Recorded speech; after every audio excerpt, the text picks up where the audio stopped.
हे बघा, आमल्या गाव आहे. मी राजू बारात बोलतो आहे. 3 दिवसाचा डिलेवरी पेशंट अर्धे रस्त्यात सोडून दिलेले हे अवस्था होते. आम्हाला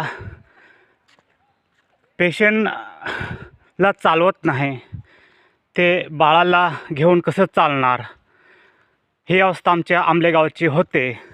तेव्हा आम्ही करायचं काय, आमचं जीवन ठेवायचं कुठं, नाही कुठं, हे आम्हाला सर्वत्र सांगून द्यायला पाहिजे.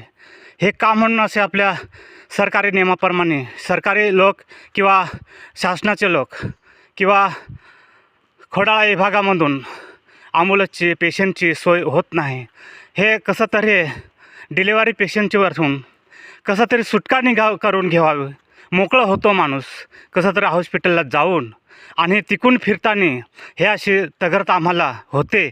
आणि अर्ध्या रस्त्यामध्ये काही पडलं गेलं ती जबाबदारी कोण होईल, त्याची दखल घ्यावा. नाहीतर आम्हाला साठी आमचं जीवन संपले असं व्यवस्थासाठी आम्हाला होतो. आणि आम्ही हे सांगतो, हे आमचा राजूसोमा बारात आमला हे गावचे आम्ही बातमीची व्यवस्था करतो आणि आम्ही ही बातमी आम्ही पुढे सांगतो.